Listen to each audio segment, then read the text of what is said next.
Hello friends, आज की इस वीडियो में आपका स्वागत है। बहुत सारे स्टूडेंट्स और लॉ के स्पेशली इन सब डिफरेंस को नहीं जानते, बहुत ही कंफ्यूजिंग लगता है उन्हें। जैसे कि लॉ क्या है, एक्ट क्या है, रेगुलेशंस रूल्स क्या है, ऑर्डिनेंस क्या है, ये एकदम एक जैसा नहीं है। आज की इस वीडियो में हम समझेंगे ये कैसे अलग हैं और इनका डिफरेंस, फिर आपको अच्छे से समझ में आ जाएगा।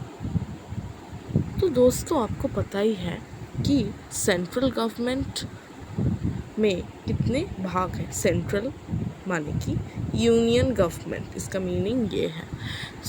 इसके कितने भाग हैं आप देख सकते हैं। ये गवर्नमेंट है, इसके 3 विंग्स है। ये लेजिस्लेचर है, एक एग्जीक्यूटिव है और जुडिशरी।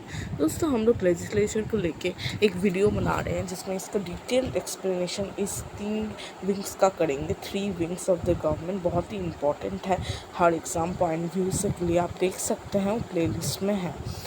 हम देखते हैं लेजिस्लेटिव है, जिसका क्या एम है, मेकिंग लॉज। अब लॉज कैसे मेक होते हैं वो देखेंगे। पहले ये जान लेते हैं कि हर विंग्स का काम क्या है। इम्प्लीमेंट कौन करता है, एग्जीक्यूटिव। जुडिशरी क्या करता है, इंटरप्रेट करता है, मतलब केसेस को सुलझाता है लॉ से रिलेटेड। और ये एग्जीक्यूटिव कैबिनेट और उनके सारे मिनिस्टर्स इसको इम्प्लीमेंट करते हैं। ये है प्राइम मिनिस्टर और काउंसिल ऑफ मिनिस्टर्स का एग्जीक्यूटिव को कहा जाता है। ठीक है, इस तक समझ में आई। अब देखिए, हमें पता था कि पार्लियामेंट में लॉ मेक होता है, लॉ मेकिंग होता है पार्लियामेंट में। तो फिर पार्लियामेंट के कितने सारे पार्ट्स हैं, president, lower house, upper house. Lower house को क्या कहते हैं, राज्यसभा। अपर हाउस को कहते हैं राज्यसभा। ठीक है, ये एक एक्सप्लेनेशन का कंसेप्ट है, ये समझिए पहले।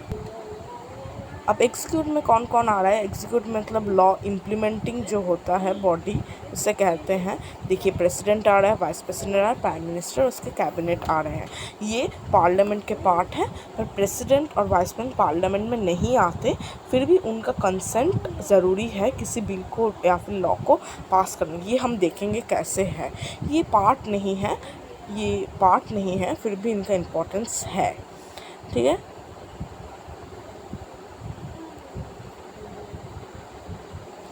तो एग्जीक्यूटिव क्या है, लॉ इम्प्लीमेंटिंग बॉडी। अब चले आते हैं पार्लियामेंट में। पार्लियामेंट में ड्राफ्ट किसे कहते हैं, एक डिबेट और डिस्कशंस होती है पार्लियामेंट के किसी टॉपिक्स पे। टॉपिक्स हम देखे हैं, स्पीकर टॉपिक्स को इंट्रोड्यूस करता है, सारे मेंबर्स प्रेजेंट होते हैं, वोट करते हैं, तो एक बिल की तरीके से पास होता है। और ड्राफ्ट क्या है, एक प्रिलिमिनरी एक फेज़ है एक्ट का। तो हम इस पार्लियामेंट में ये रखते हैं ड्राफ्ट, और पार्लियामेंट में इसकी डिस्कशन होती है, लोकसभा में डिस्कशन होती है। अगर मनी बिल हुई तो फिर लोकसभा में डिस्कशन होगी, अगर कोई और बिल हुई तो दोनों हाउस में हो सकती है, वो भी हम देखेंगे नेक्स्ट सेशंस में। तो बिल होता है, पार्लियामेंट से क्या निकलता है, बिल निकलता है। बिल क्या होता है, बिल कब एक्ट में फॉर्म होगा कि वो passed by both the houses and president gives his assent. तो बोथ हाउसेस क्या क्या है हमारे, लोकसभा है और राज्यसभा है। इन दोनों में से ही इसको पास कराना पड़ेगा, तभी ये एक बिल हो पाएगा। और फिर एक्ट कब बनेगा कि प्रेसिडेंट अपना असेंट दे दे, मतलब वो इस लॉ को स्वीकार करते हैं, अपना अगेंस्ट या फॉर जो भी है बता दें।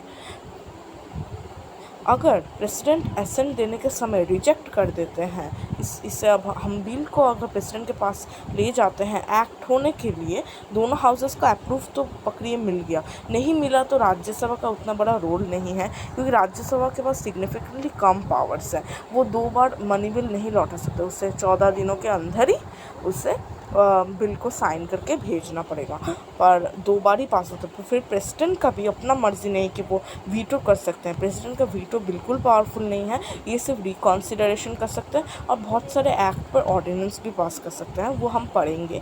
तो ऐसे नहीं देते हैं तो फिर सेकेंड टाइम अगर कोई भेजे तो उन्हें एसेंट देना ही पड़ेगा। हम क्या देखते हैं, सारी पावर्स किसके पास है, पार्लियामेंट के पास ही है। देखिए, हर एक पार्लियामेंट का सेशन होता है, जब सारे लोकसभा के मेंबर्स, राज्यसभा के मेंबर्स आके मीटिंग करते हैं। तो ये पार्लियामेंट बोथ द हाउसेस में होता है। उनका सेशंस रहता है, आप देख सकते हैं budget session from January to May रहता है, मानसून सेशन लगता है July to August, winter session लगता है नवंबर टू दिसंबर। इन सेशनों पे वो सारे ड्राफ्ट बनाते हैं, बिल करते हैं। एक्ट नहीं होता है, सिर्फ ये दोनों काम होते हैं इन सेशंस में। ये डिस्कशंस और डेलिबरेशंस का है for against voting candidates, present and voting for the bill. So agree disagree ये सब होता है काम in sessions of the parliament में। अब रिसेस क्या होता है? रिसेस होता है उस टाइम को जहाँ पे parliament is not in session, parliament session में नहीं है, मतलब कोई भी सेशन नहीं हो रही, कोई भी इमरजेंसी की वजह से। जैसे कि हम देखते हैं कोविड परिस्थिति में इमरजेंसी की वजह से विंटर सेशन और कुछ सेशंस कैंसिल किए जा चुके हैं, कैंसल कर चुके हैं। तो फिर रिसेस उससे कहते हैं कि एक ब्रेक होता है पार्लियामेंट का। हर एक पार्लियामेंट को 3 सेशंस होते हैं ना, देखिए 3 सेशंस होते हैं ना, हर 6 मंथ्स के बाद उन्हें मिलना ही पड़ता है। तो फिर इसके अंदर जो गैप रहता है, हर 6 मंथ्स का जो गैप रहता है उसे रिसेस कहता है। उसमें किसका पावर है? आर्टिकल 123 और आर्टिकल 213 गवर्नर प्रेसिडेंट के पास पावर है कि वो ये कर सके। अब देखिए आर्टिकल्स को कैसे याद रखते हैं, झटपट याद रखते हैं। देखिए 1 2 3 लिखा है मैंने, अब देखिए 2 पहले 2 1 इधर है और ये 3 तो 3 है। देखिए ये सेम है, बस इसका घर बदल रहा है, आप ऐसे याद रख सकते हैं। ये निमोनिक साइंस है, ये मैंने आपको ईजीली किया है। और ऐसे हम बहुत सारे एक्ट्स में ऐसा ही करने वाले हैं कि आपको एक्ट्स फटाफट याद हो जाए। अब हमने देखा कि पार्लियामेंट में ऑर्डिनेंस जो पास होता है जब सेशन नहीं रहता और बहुत ही इमरजेंसी होती है लॉ की, तो फिर ये जब पास होता है ना प्रेसिडेंट्स या फिर जो भी गवर्नर के पावर से, उसे डेलीगेटेड लेजिस्लेशन कहते हैं। डेलीगेटेड मतलब हम लेजिस्लेचर की एक्टिविटीज़ को किसी को सौंप रहे हैं या फिर किसी को एंट्रस्ट कर रहे हैं, किसी को रिस्पॉन्सिबिलिटी दे रहे हैं कि वो इमरजेंसी पीरियड तक करे वो काम, वो पावर्स का यूज़ करें, वो डेफिनेटली अप्रूव होगी। और जब तक वो इमरजेंसी पावर्स और इमरजेंसी में जो सब ऑर्डिनेंसेस रहते हैं, ये ऑर्डिनेंस की बात कह रही हूँ जो अप्रूव नहीं हुआ है हाउसेस से, ये सिर्फ इमरजेंसी के लिए बनाया गया है। कैबिनेट और किसी स्टेट गवर्नमेंट या फिर प्रेसिडेंट बनाए हैं इस इमरजेंसी पे, तो इसका वैलिडिटी कितना दिन रहता है? 6 मंथ्स रहता है। 6 मंथ्स क्यों? देखिए क्योंकि हर एक से 3 सेशंस होते हैं, उसमें गैप कितना होता है कि 6 मंथ्स का गैप होता है। तो 6 मंथ बाद जब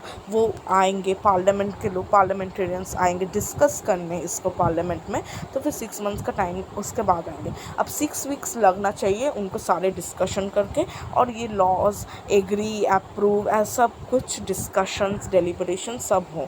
सो ये है उसकी वैलिडिटी। अब 6 महीने के बाद आ गए लॉज।